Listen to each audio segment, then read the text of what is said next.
Mga katropa, alam mo ba na ang DWDD 1134 kHz AFP radio ay ang opisyal na radio station ng sandatahang lakas ng Pilipinas na binubuo ng Army, Navy at Air Force na siyang maghahatid sa inyo ng mga balita mula sa ating Armed Forces at iba pang impormasyon. Mga katropa, hanapin at ilike kami sa Facebook, Twitter at YouTube. DWDD AFP Radio, ang boses ng Kawal Pilipino.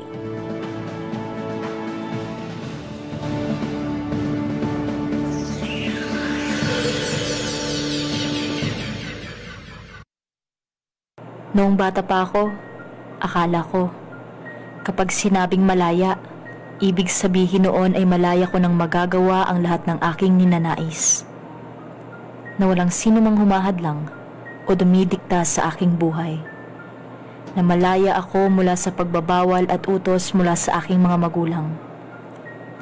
Marahil ito ang uri ng kalayaan sa taong sarili lamang ang kanyang iniisip. Ngunit sa paglipas ng mga panahon, unti-unti ko nang nauunawaan kung ano nga ba ang totoong kahulugan ng pagiging malaya. Ang uri ng kalayaan na hindi lamang nakasentro sa pansariling kapakinabangan. Ito pala ay ang tinatamasa natin ngayon na resulta ng paghihirap ng mga kawal ng ating bansa. Dahil sa kanilang patuloy na paglaban at pagtupad sa kanilang sinumpaang tungkulin para sa inang bayan, ay tinatamasa ko na ngayon ang tunay na kalayaan. Tuluyan na nilang nasugpo ang mga grupo na sumisira sa noon lamang ay pinapangarap nating kapayapaan. Tinapos na nila ang laban mula sa mapanglinlang na kilusan na binibilog ang isipan ng mga kapwa ko mamamayan. Malaya na tayo sa kasinungalingan. Dahil sa kanila, napagtagumpayan natin ang laban para sa tunay na kalayaan. Magdiwang, tayo'y tunay na malaya na.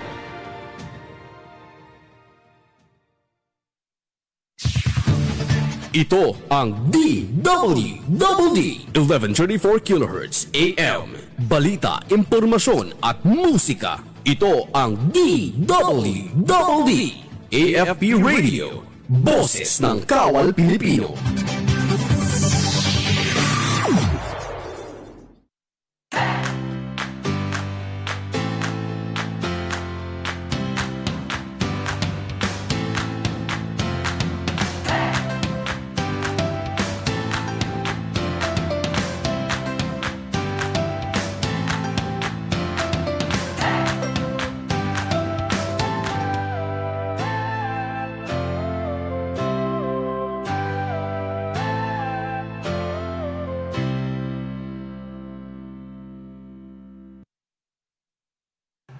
Mga katropa, magandang hapon po sa ating lahat. Welcome po sa ating palatuntunang Balik-Loob sa Pagbabago, ang programang hatid sa inyo ng Task Force Balik-Loob. Ako po ang inyong lingkod, Belle sa atin, at samahan po ninyo ako sa ating palatuntunan kung saan ay narito po tayo sa National Housing Authority Office para po naman makapanayam ang kanilang General Manager na si GM Marcelino Escalada Jr. At syempre mga katropa, ngayong araw na to, isa na namang pong punong-puno ng impormasyon na palatuntunan ang aming handog sa inyo. Tayo na po at simulan natin ang palatuntunan. GM Marcelino Escalada Jr. Sir, magandang hapon. Good afternoon, sir, and thank you very much for having us this afternoon. Good afternoon, Belle. Good afternoon, everyone. And thank you also for coming over to the National Housing Authority, and we welcome you. Thank you, sir. And so, sir, let's start with by me asking you, how important is the housing benefits, especially for the in avoiding local communist armed conflict in the country? How important is it? Because a lot of people are saying housing really is one of the issues, sectoral issues in our country. Yeah, actually, in general terms, Belle, housing is the best component to development. Whether you are in the formal sector, or the informal sector, or the NPAs, or the CPP-NPAs, or all sectors for that matter, housing is the most important component for development. For one, is that housing is something that symbolizes your security, your power as a person, as well as your value as a person. Sabi ko nga, no amount of properties that you will acquire. You will have a tricycle, a tricycad, a taxi, or a jeep for that matter, if you don't have the house of your own. I think that lessens the value of a person. So, housing symbolizes your achievement. Housing symbolizes your accomplishment in life and made you as a better person. That is why, at any given time, if you ask anybody, ano ba yung, what puts value and what puts dignity to a person is housing. Up until we are not able to address that, something is questionable in terms of security, in terms of value and dignity of human life. So, is it also safe to say that it is a very crucial factor in nation building and peace and development? I agree. I think, as what I've said, it provides a level of security, certain level of certainty to your life.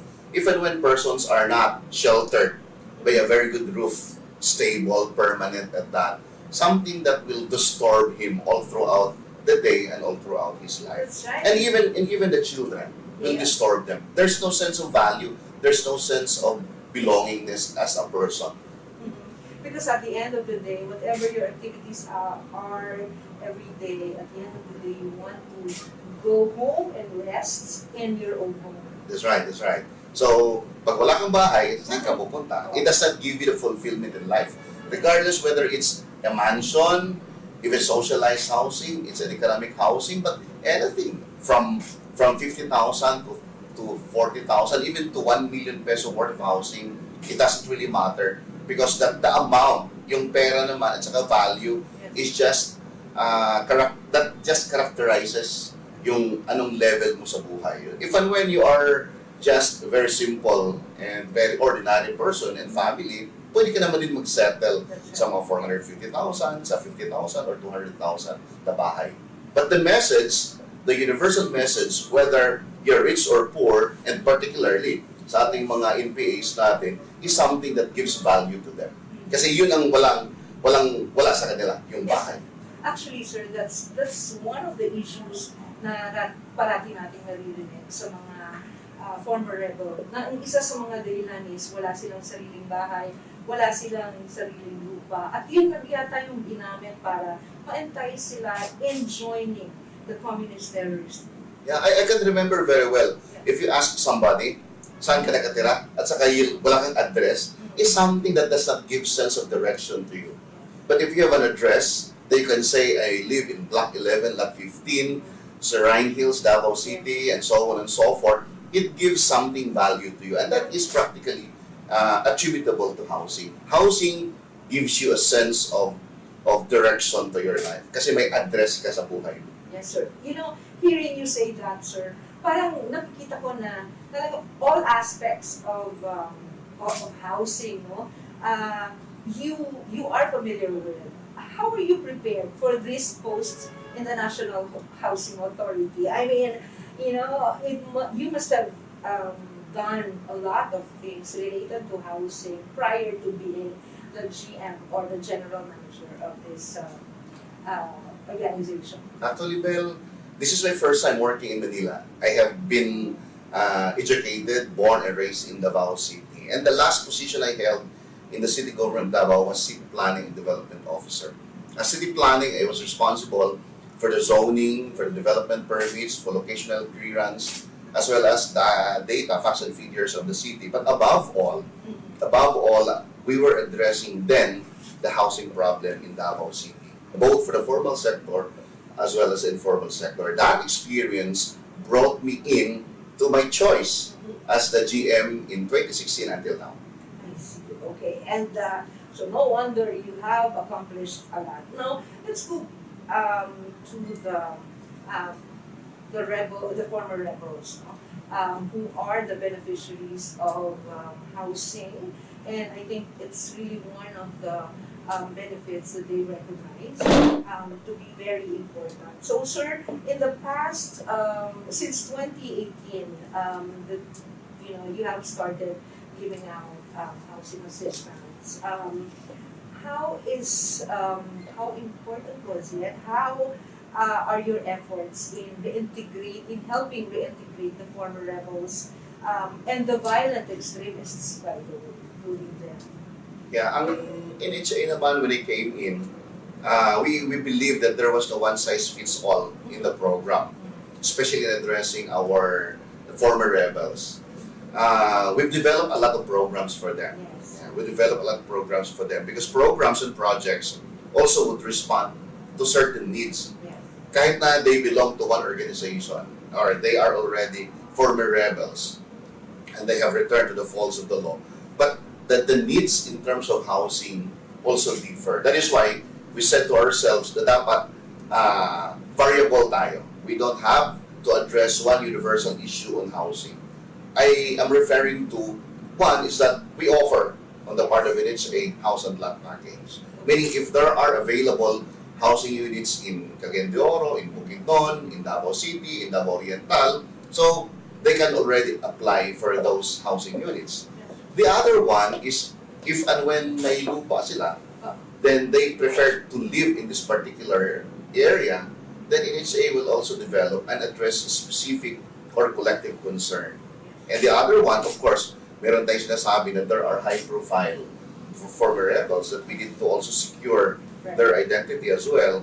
So we just need to provide cash for them. And they can construct their own houses of their choice or of their locations that they want to. That they, yung feeling na free sila and free from all the threats na sa buhay nila. So these are all some of the variabilities that we are doing for National Housing Authority para lang ma-address yung pagbalik nila. And that can be one very enticing program for our former rebels to really join government, especially in the campaign ni Presidente on Balik-LOOB, the Task Force Balik-LOOB. Yes, sir. But sir, in terms of prioritizing, how do you choose which areas to build house in? Like, why in Mindanao or why not in the Visayas first? You know, in terms of prioritizing, how do you do it? Yeah, actually, NHA is just the end recipient of the profiling as well as report made by our troops or by any person responsible or agencies for that matter. But based on statistics, we see a lot. Mas marami tayong nakikita na mga former rebels coming from southern Mindanao or the Mindanao or a few others in Visayas and very few from Luzon. So largely, that profile, that data became an input to planning of housing location by the National Housing Authority. So we are moving in our resources together to southern Mindanao, to Visayas. And above all, there is one emphasis, Belle, that I have been emphasizing here, that housing projects for NHA should not only be housing in itself, just like we are doing for IP housing. Because our indigenous peoples on the ground or on the fields are the persons or sectors vulnerable to recruitment. That is why I'm saying that IP housing should be seen as a back-to-back program to the housing of FR or the former rebels. Because former rebels is a housing at the end, but IP housing is a housing intervention at the very beginning. So hindi pa sila naging CPP, hindi pa sila naging NPA, we should be able to address IP housing already. So IP housing is a preventive part of becoming recruits to the NPA. So that is where we see the balance now, that there has to be a back-to-back perspective of housing, both for IP as well as for the former rebels. Oh, I see. So you do adjust. Like, I think, we saw the housing project in Talakiman. Correct. Even in the looks, they're different, sir. Is that also part of what you consider when you build houses for them? Yeah, that's right. Ang sinasabi namin, it should also have the touch and it should also reflect the values, the beliefs of our IP people. Because the IP, when we went to Talaingon, so at least man lang, gusto man din nila magandang bahay. But at least the material as well as the design will be reflective of their own culture, of their own attitude, of their own character as IP. Kasi the profile naman, halos lahat ng mga recruits ng CPP-NPAs practically came from the vulnerable sector of IPs. So that is where NHA is striking the balance to address housing both before they become an NPA and even after they become and have been a formal rebels already. Yes. Okay. No, sir. In the beginning, the task force Balik-LOOB for the advocacy or the principle was the whole of government approach. After EO 70 was signed by the president, it has become the whole of nation approach. Now, how did that? What was the difference from the administrative order number 10 and 25 to the EO 70, which is the whole of nation approach? I mean, have you had other stakeholders after the EO 70 and applying the whole of nation approach? Actually, yung ginawa ni Presidente as well as ni SND and the whole of the Task Force Balik-LOOB is something that is really the ultimate answer of the problem. Kasi in the past, historically, if we address the problem only for insurgency as a military issue, so hira yan, Yes. diba? Or civil relations, community relations, hanggang doon lang. But the moment we have engaged all the member agencies and call it as the whole of nation approach, is something that lahat ng mga cracks have been patched up already. Because most of the approaches in the past, there are cracks. And most of the programs or even persons fall under the crack. So, hindi na-address. But the whole of the nation approach is something that provides everyone the opportunity to be able to fill in all those cracks, all those gaps. For example, in the past, gira lang talaga. But that is not the ultimate solution of insurgency. I think housing can be one portion, one component, which is very essential. And the whole of nation approach is able to address that. Kasi pag housing naman, Belle, pag wala kang gagawin, saka walang livelihood, at saka walang employment, walang skills naman, problema din yun. How are you able to sustain your life? May bahay ka nga, pero wala ka mang pagkain. So, agriculture comes in, TESDA came in, DOLI came in, DSWD came in. So, all of these member agencies of the Task Force Balik-LOOB or having the whole of the nation approach are able to provide the necessary items to fill in the whole gap.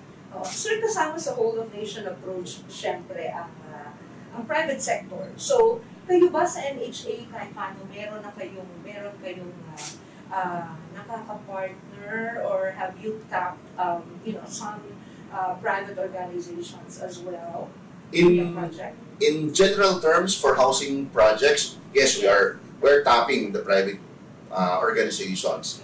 Most of our contractors, most of our designs, aside from the designs that we made for our own housing projects, are all proposal coming from the industry, from the private sector. So that is insofar as our partnership with the private sector is concerned.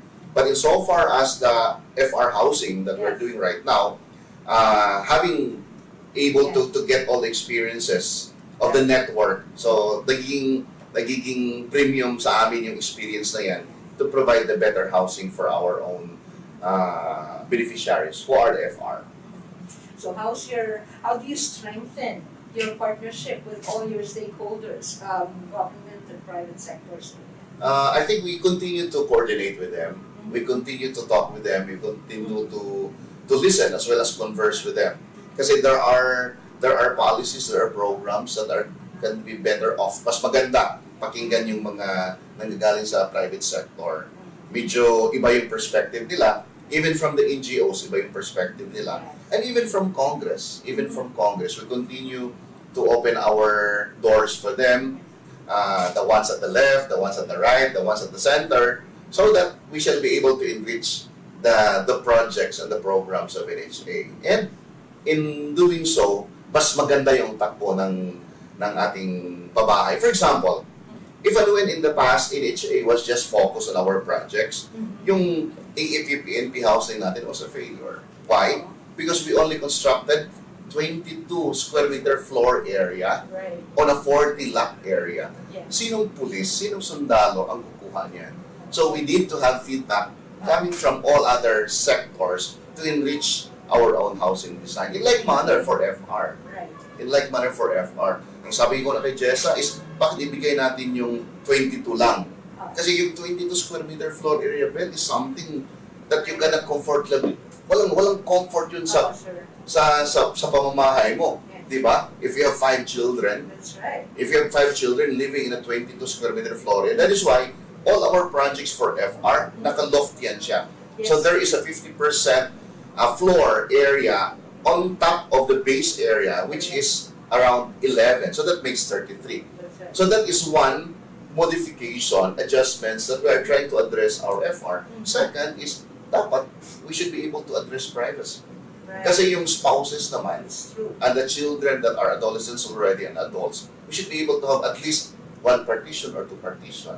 And the third is, we should be able to have working area or service area at the back of the house. These are all inputs coming from our own beneficiaries. If we are not listening to them, we still continue to provide the same old housing design, but nobody lives.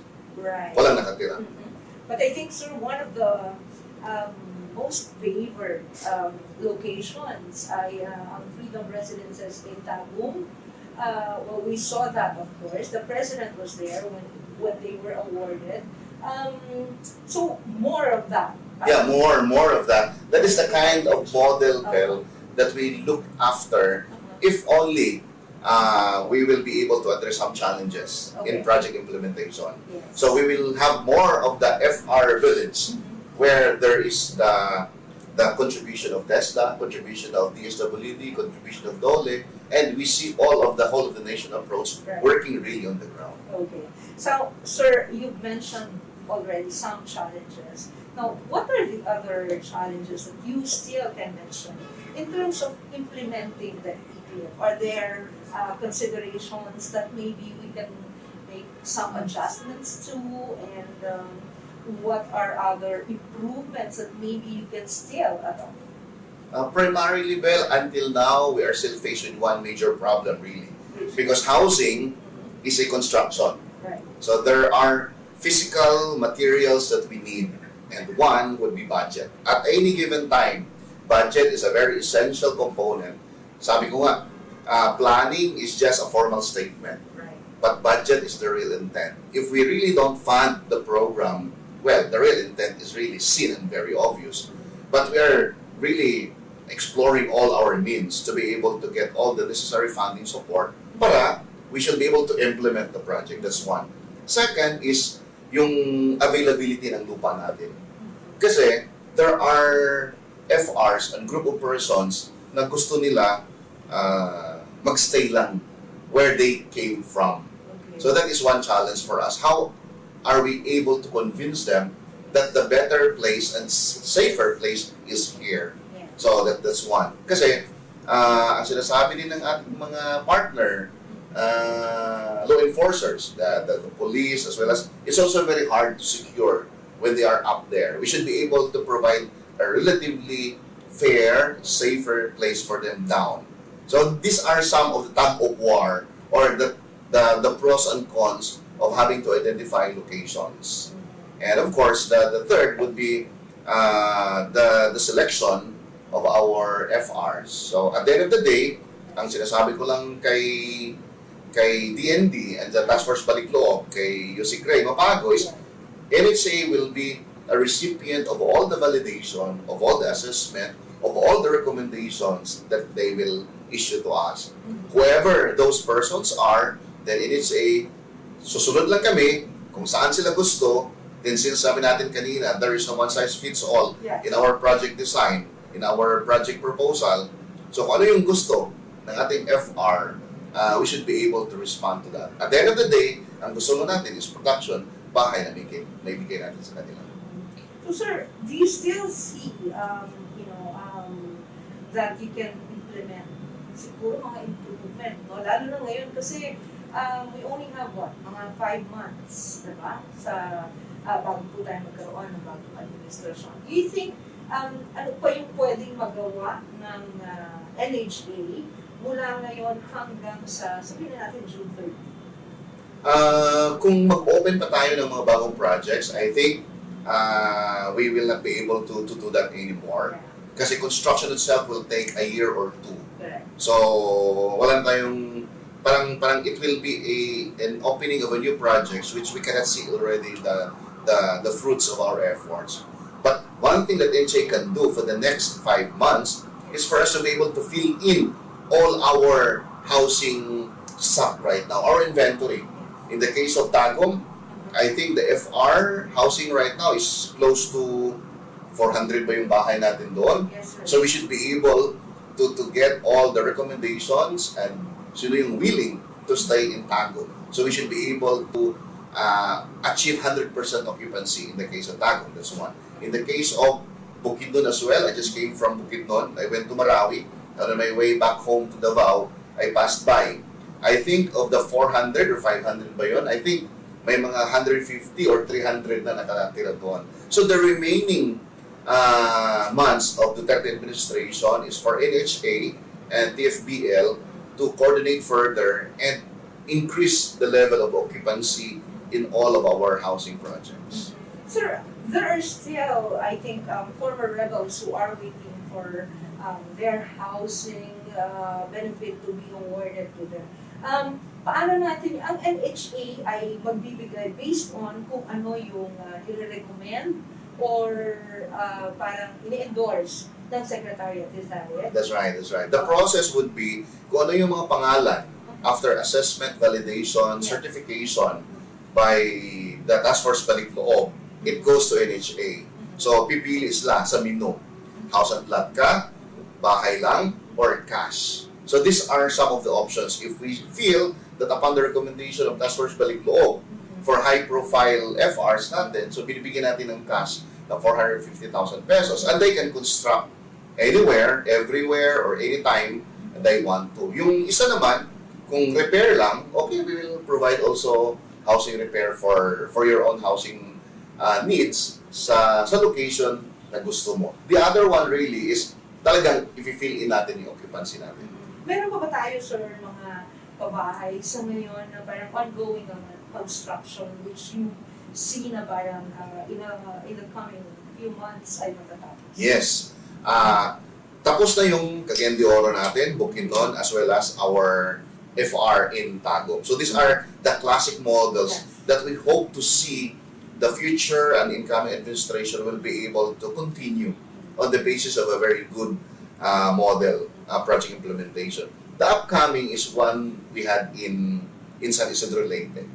So that is a very good partnership, and I had been espousing, using Papago and myself, are espousing to all of our governors and mayors, if and when you can find yung space na malaki. In the case of San Isidro Leyte, I think they have identified 40 or 30 hectares na mas malaki yung cut ng lupa na ibinibigay natin sa ating mga FR. Kasi yung lupa natin dito sa subdivision type is just smaller. But there, I think they're giving it 150 to 200 or even 300. Enough also to raise some forms of livelihood for them. Yes. Kung magbaboy ka, manok ka, Especially because they have the pieces of Yes. charity village there. That's right. So that is one thing that we are looking forward if and when the province of Leyte will be able to have some accomplishments already in terms of housing production. Okay, and well, we can see that really the National Housing Authority has brought a great impact in the lives of the former rebels. Now, sir, meron ka bang mga personally ay parang naka-encounter, nakakausap mo na former rebels in your sorties, no? Where they expressed kung paano nabago ng benepisyo ng iklit, especially the housing, yung kanilang nababuhay. Yeah, I can see in the lack of the eyes sa mga mata ng ating mga, of course, these are not graduates of public speaking or English or bachelors in economics, itong mga FR na to. So they can hardly really express the emotions and feelings deep inside them in words. But every time you shake hands with them, makita mo lang sa kanilang mga mata, simple words of, "Sir, salamat, salamat." Of course, the words may be very simple, but looking through the eyes of these grateful former rebels is something that will inspire the President, the TFBL and the National Housing Authority to further and advance our accomplishments. Kasi we are not only saving the former rebel himself or herself, but practically providing the better life for his family. Kasi nakikita mo yung magandang buhay, magandang bahay para sa ating mga former rebel. There is even a joke in the past na mas maayo pa, mag-rebelde na lang ko, gwapo pa ang balay sa rebelde kontra sa ubang tao. There's something that also, it may be a cliche statement, but something that will also inspire NHA to further our accomplishments more for them.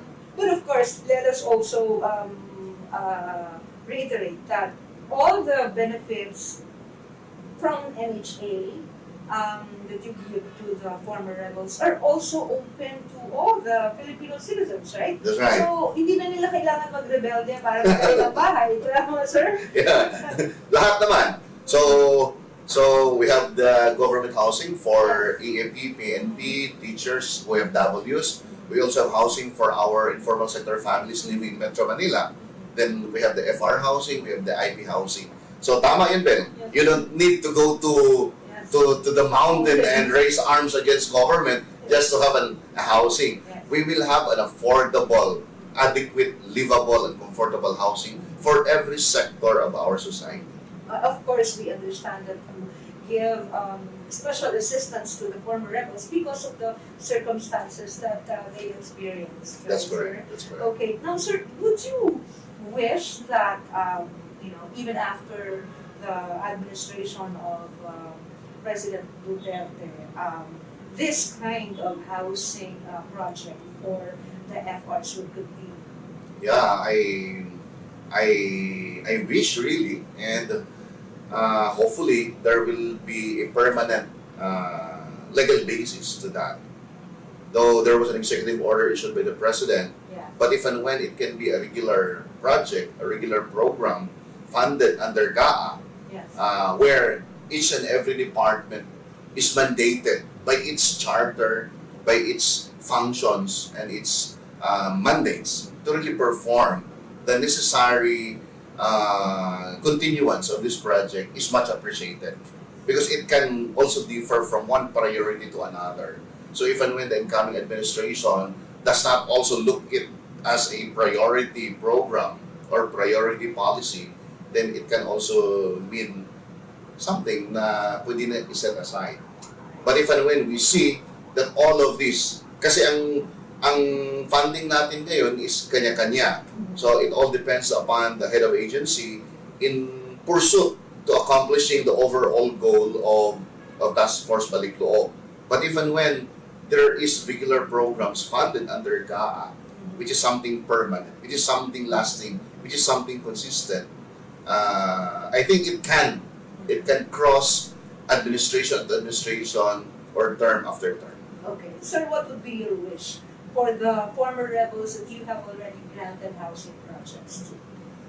Sa ating mga kababayan na mga former rebels who have been recipient of our housing projects in Tagum, Bukidnon, in Cagayan de Oro, and even in Negros as well as in Visayas, this is something that we should be able to value.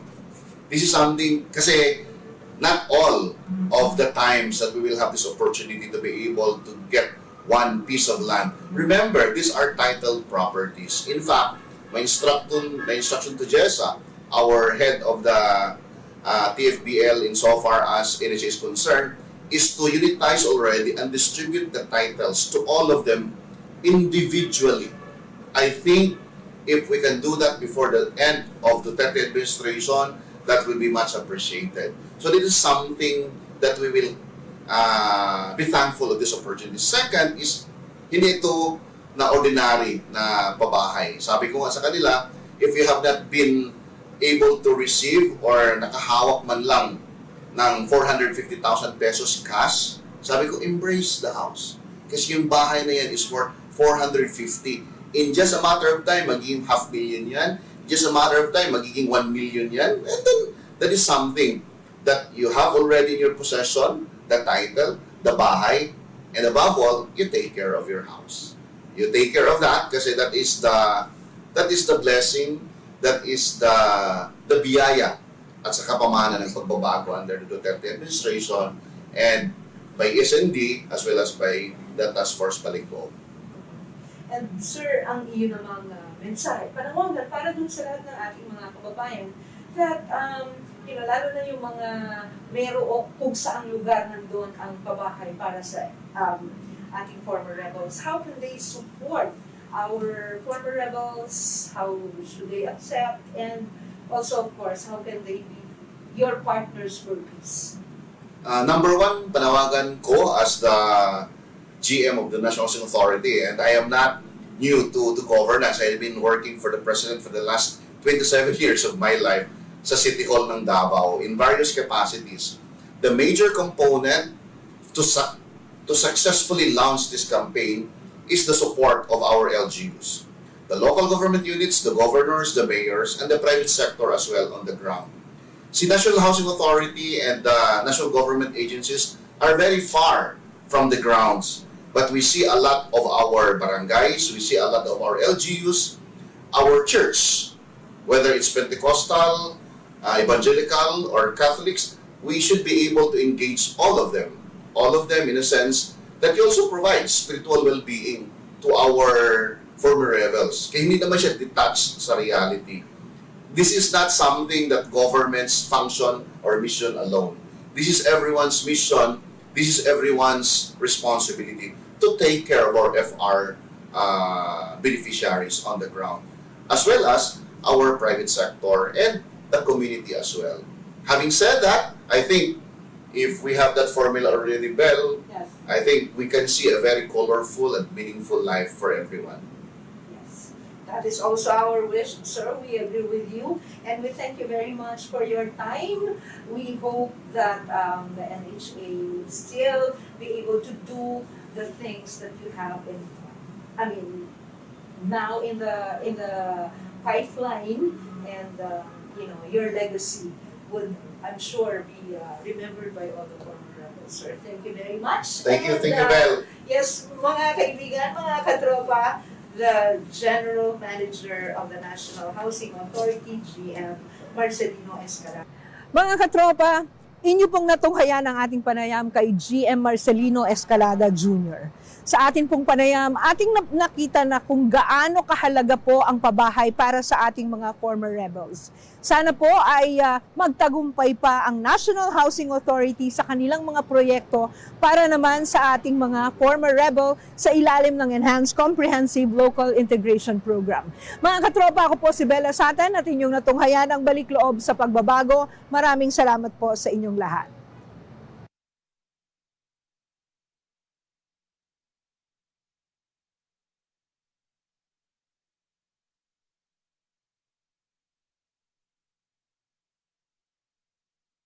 Kayo ay nakatutok sa DWDD AFP Radio. Kami po ay kasapi ng KBP, Kapisanan ng mga Broadcaster ng Pilipinas. Ito ang DWDD 1134 kHz AM. Balita, impormasyon at musika. Ito ang DWDD AFP Radio. Boses ng Kawal Pilipinas.